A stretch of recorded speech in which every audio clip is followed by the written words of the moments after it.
Hello guys, welcome back to SEDA College Online for one more class with me, your teacher Dimitra. We will improve your English again for one more day. And today we'll have a very interesting lesson. I hope you'll enjoy it. A lot of information, but if you have any questions, I'll be here to answer them. So don't forget that you can always write your comments in the comment section and in the live chat. And I will answer everything as fast as possible. All right? So I hope you feel good today. It's a really nice day. And my question for you for the beginning of our class is how risky do you feel today? High levels of risk, low levels of risk taking? Tell me in the comments. Today, to tell you the truth, I don't feel particularly risky. I just want to stay home and do nothing. But generally, you can also tell me, are you a risky person? Do you consider yourself a risky person? And in which situations you might be more risky than others? Alright, so I have another question first for you. Just tell me yes or no, or positive, negative, both. Write your answer in the comments. Do you think taking risks is positive or negative? What is your opinion? What is the first thing that comes to mind when you see this question?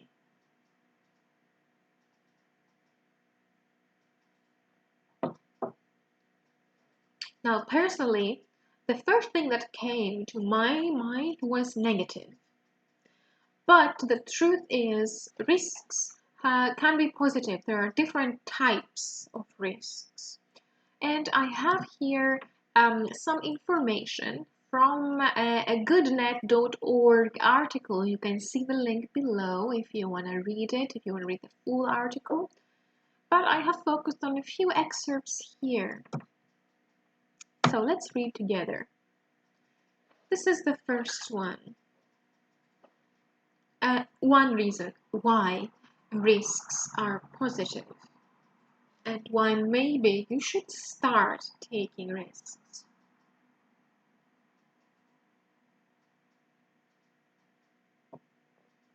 So taking risks doesn't mean succeeding every time, and that's okay. The process of taking risks may lead to failure, but even that can make us a better person by increasing the capacity to recover quickly from difficulties. So, number one, it's okay to fail.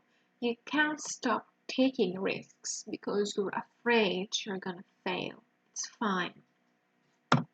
What is the second good thing about risks? Take a look.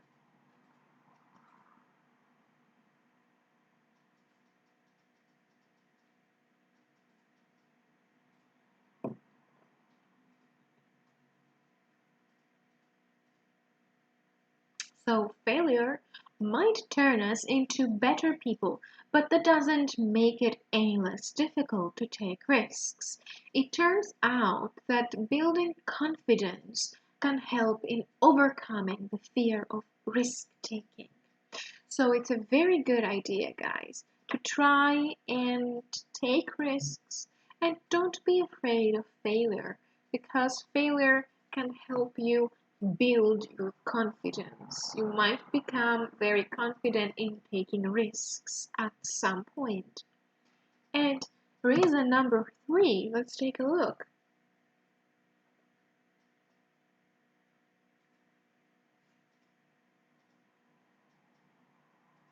So you need to find the courage to overcome your fears. When we feel shy or afraid of something, we can take action to build more confidence. Instead of accepting yourself as a shy person, have the courage to overcome your fears by facing them. So don't be afraid to fail, build your confidence, face your fears, try to overcome your fears. This is why taking risks can be good for you. Do you agree with these opinions? Tell me your opinion, and then we will see a few examples of risk-taking.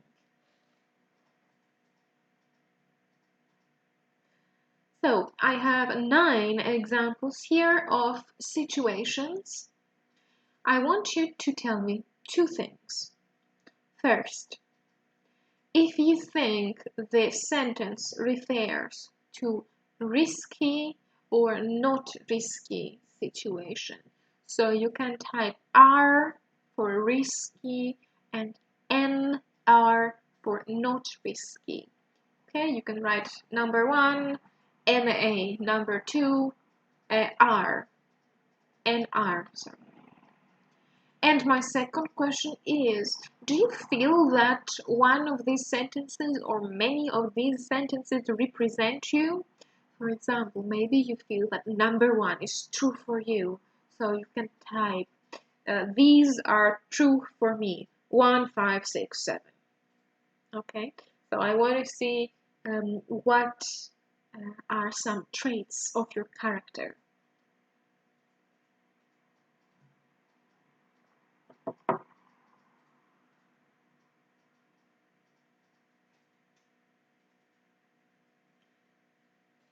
Alright, I will read the sentences once very quickly for you, and then we will check together if they are risky or not risky situation. In the meantime, don't forget to tell me if they are true for you, okay? Which sentences are true for you? If the street is empty, I speed. If I go out to drink, I don't use my car. If I see a yellow traffic light, I speed up. If my friends challenge me to do something crazy, I do it. I never buy things online if I'm not sure the website is safe. I always do extreme sports if I find the opportunity. I don't ride my bike if I don't have my helmet. If I don't have severe pain, I never go to the doctor. I never answer my phone if I don't know who is calling me. So let's see which of them are risky and not risky. Of course, 1, 3, 4, 6, 8. Yes, these are risky situations. You don't need to speed up at yellow traffic lights. Maybe you can go to the doctor for a checkup and not wait to see when you will be really sick to do it. And then we have not risky, number 2, 5, 7, 9. Okay? Yes, it's not risky and it's very responsible to not use your car when you drink, or to not ride your bike when you don't have the appropriate equipment. Okay, so I'll tell you about myself and then you'll tell me about you if you haven't written your comment yet.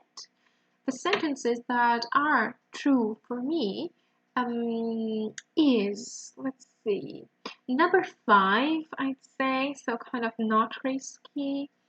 And number 9, it could be as well, not risky. Now, the other ones are not true because I don't drive. And yeah, I think that you can see that I'm not a very risky person, actually. So, something that I want you to focus your attention on in these sentences is that all of them are talking about attitudes you have as a person, your behavior in different situations. So all these are facts. Every time this happens, I do that or I don't do that.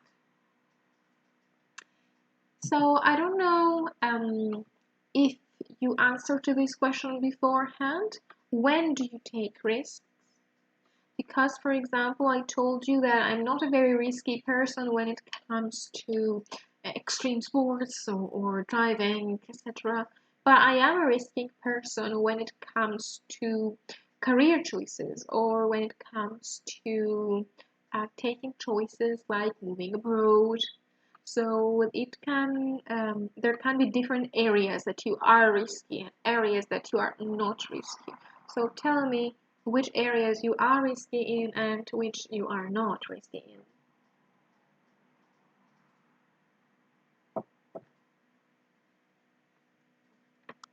Alright, so now This is something that I want you to pay attention to in relation to the sentences we just read. And I will not say anything. I will just let you take a look at what is underlined and tell me what can you see here. I'll be waiting for a few seconds. Write down, why have I underlined these specific words? What do these specific words represent? So, yes, if you focus your attention especially on the word if, which is in every sentence, you've probably come to the conclusion that we're talking about conditionals. And do you have any ideas which conditional we are talking about here? Now, I'm sure that some of you might not have heard this. This is a conditional that usually we learn in higher levels.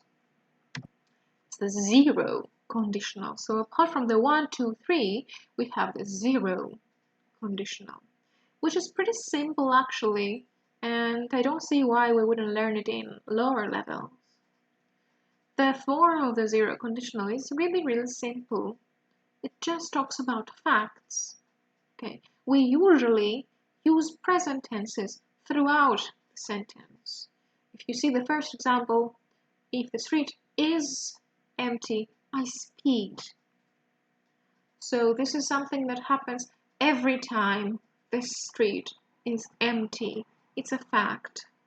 It's a habit. It's a routine, if you want. And if you see the differences in the form, you can see that examples 1, 2, 3, 4, 8 start with if. Examples 5, 6, 7, 9 have the if clause, the conditional clause in the middle. This doesn't make any difference generally. The only difference that you need to pay attention to is a comma. So if you look at my examples in the yellow box, when you start your clause with if, you need a comma. If is in the middle, you don't need a comma. Other than that, your sentence is exactly the same.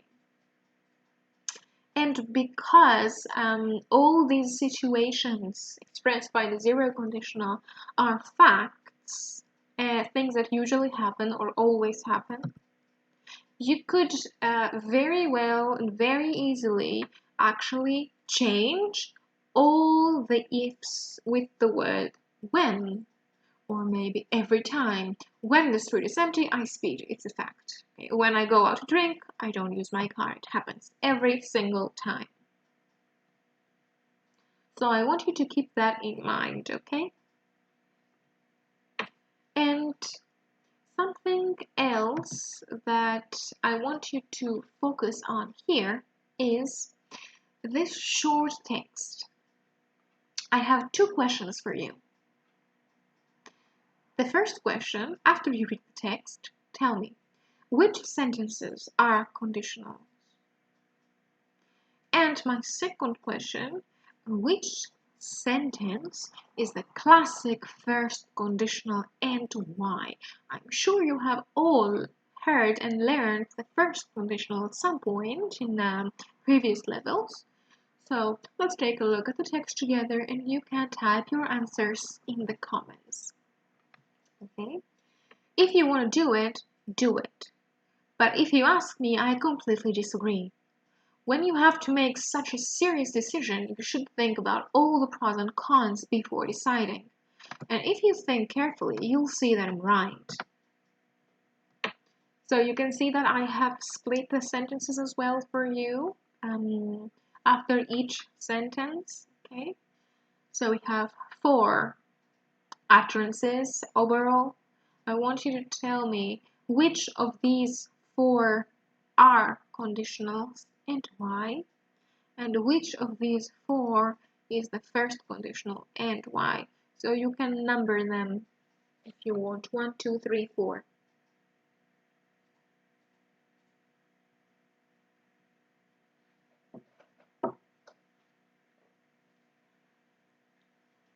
take a good look. I'm going to read them one more time for you. If you want to do it, do it. But if you ask me, I completely disagree. When you have to make such a serious decision, you should think about all the pros and cons before deciding. And if you think carefully, you'll see that I'm right.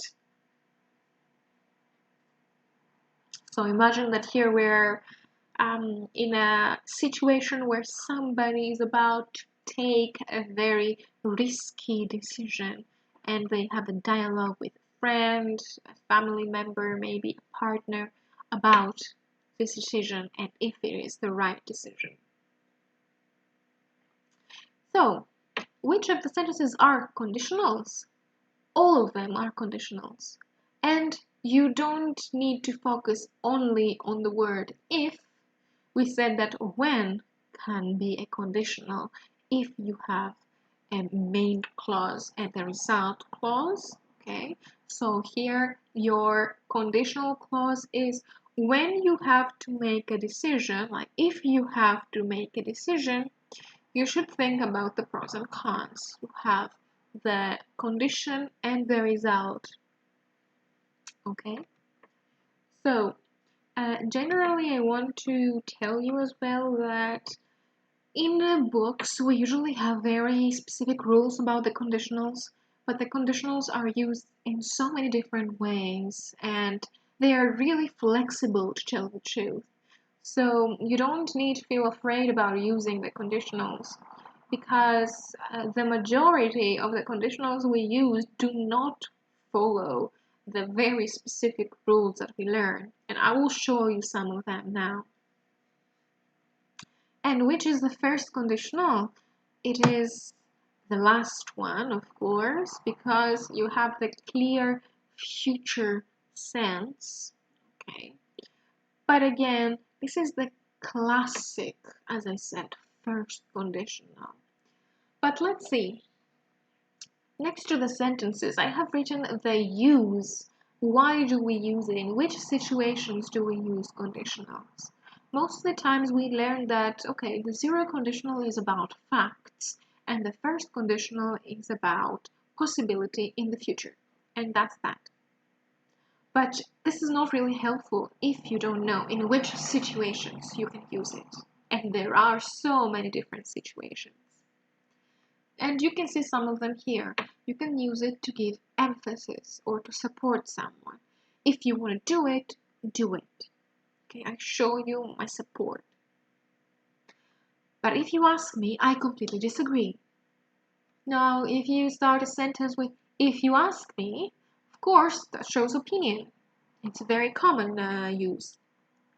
And then you can use it definitely and very, very often for advice. When you have to make such a decision, you should think about all the pros and cons. So it's very, very common to use should in the main clause of the sentence.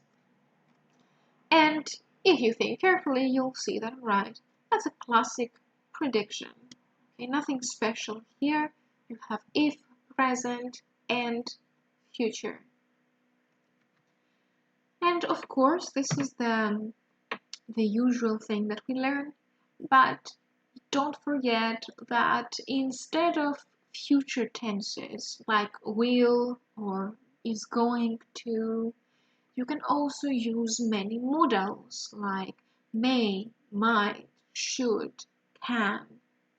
And of course you can also use imperatives, kind of orders, okay? If you think about it, tell me.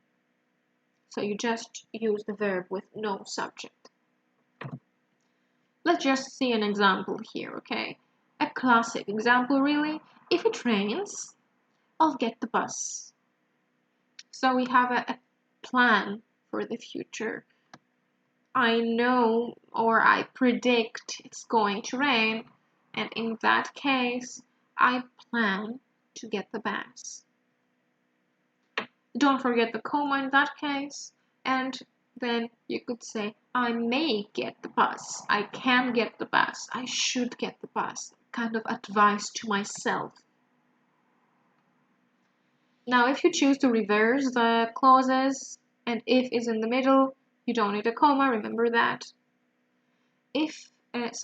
I'll get the bus if it rains. So that's something that I need you to keep in mind. Okay. And what I want to do is let you practice a little bit freely with the conditionals and see what you can come up with. And we can be really creative with the conditionals, but because you see very, very specific examples in books, students usually produce very unrealistic examples or very standard examples, like, if I pass a test, I will get a present. Yeah, it's a fine example, but you can do much more things, many more things with that, okay? So, I have an example for you here. We are going to complete sentences with different types of conditionals and functions. I gave you the first part of the conditional, if you are quiet. And I need you to complete it. It can be zero conditional or it can be first conditional, okay? Try to talk about real situations or real possibilities, okay? And I have a few examples of what you could write here. The first one is a fact, it's just an observation. If you're quiet, you can hear the birds singing. Okay. So you see, it's much more different than saying, if water reaches 100 Celsius, it boils. It's not a scientific fact, it's an observation. Another example, if you're quiet, I will let you buy candy. So this is not the classic prediction that we learn for the first conditional. Not everything that you say in the first conditional is a prediction. Here we have a classic case of bargaining, okay? Bribing your child. If you're quiet, I will let you buy candy. Or, if you're quiet, you will be able to listen better. Now, that's a prediction.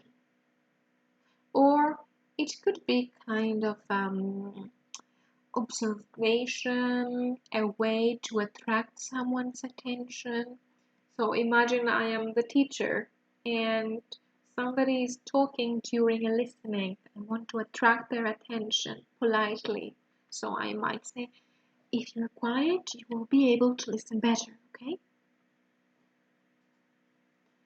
And a last example, if you're quiet, then why do I hear noise? And you can see, of course, that you can always use questions with the conditionals. We don't see a lot of questions in course books, but questions are very, very usual in the conditional form. And is that a prediction? Is that a fact? It is kind of a fact, but when you say that, you actually want to accuse someone and let them know that their behavior is annoying. So your child tells you, no, I'm quiet, I didn't say anything. And you tell them, if you are quiet, as you say, then why do I hear noise? Okay. So you can see so many different functions and try to pay attention to these functions. It can really help you use the conditional much more easily if you are aware in which situations you can use it. Okay, now it's your turn. I will give you a few minutes to write answers to these 3 examples. Now, if you just want to do the basics, you can write 1 answer per example. Okay, 1, 2, 3. If you want to do some extra practice, you can try to write multiple answers like I did before. You can write 2 answers for each example. Okay. And of course, if you find something a little bit easier, you can write 3 answers there. If something is more difficult for you, you can write 1 answer for that one.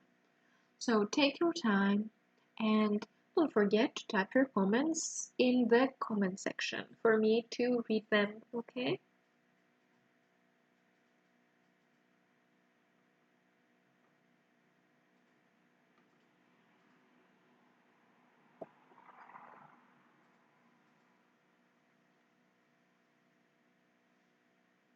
And I know that with all these three sentences, there are very classic examples that you can write, but my purpose here is to try and make you think beyond the standard book examples.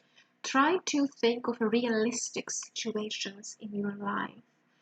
In which situation would you say, if you're late, and what would usually come after that?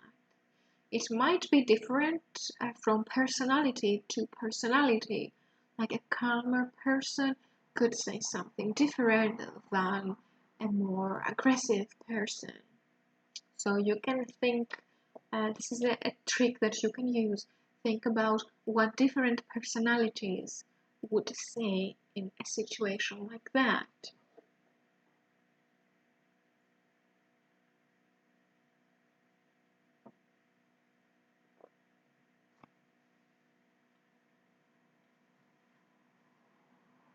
And of course, I will show you some extra examples, some ideas that I have written down so that you can see different functions. Now, if you can do it, and if you want to do it, you could also tell me what is the function of your sentence. For example, we saw before, one of them was an observation, one of them was advice, one of them was a prediction. So if you think you can do it and you're clear on why you use the specific conditional form in the specific situation, you can also write that. If you try thinking about that, it will help you a lot to really understand the conditional more deeply. Because the form is important, but the use, at least for me in that case, is much more important.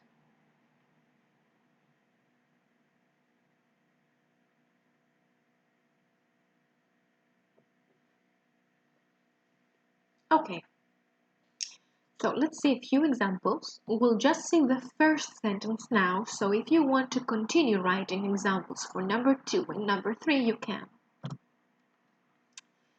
Now, these are a few examples for if you're late. If you're late, I'm not going to wait for you. So that's a warning. I warn you. If you're late, can you bring some milk? That's a request. You will come home later than me. I forgot to buy milk, so would you bring some? If you're late, you never call me. Now that's a fact, that's a complaint. Every time you're late, you're never calling. And if you're late, you should let me know. That's advice and a kind of complaint, maybe, if it has happened before. And you can see all the different tenses and all the different forms that we have used. In the first one, we have be going to represent the future. In the second one, we use can for a request. The third one is an imperative. And the last one is advice, should. So you can do many different things with the conditionals. You don't just need to focus on present with just or present future, which is something I see a lot of times. But at your level, you should try to use the conditional in a more realistic and everyday way. Now let's see the next. If I pass the test, I'm going to celebrate. Okay, a plan. If I pass the test, I'll have a party. If I pass a test, I may get a present from my parents. That's an expectation or a prediction. If I pass the test, let me know immediately. So somebody else learns the results before you and you tell them, let me know immediately the moment you have the results, all right? Imperative. And that's a pretty standard course book example because it just shows the condition and the consequence. If I pass the test, I will go to university.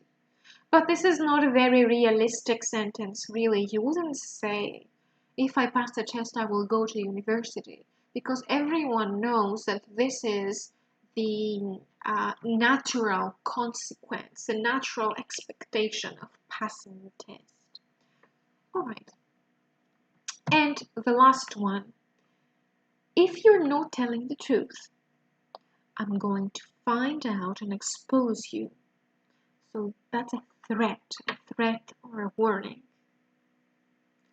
If you're not telling the truth, you are a dishonest person. That's a fact, okay? You're kind of giving a definition to the action of not telling the truth. Yes, if you're not telling the truth, you are dishonest. If you're not telling the truth, you might feel guilty. So that talks about an attitude, a personality trait. Some people may not feel guilty, but you might feel guilty. And pay attention to the use of the modals as well, like might. And the last sentence, if you're not telling the truth, I can't help you. So that's a fact, but it kind of shows disappointment as well.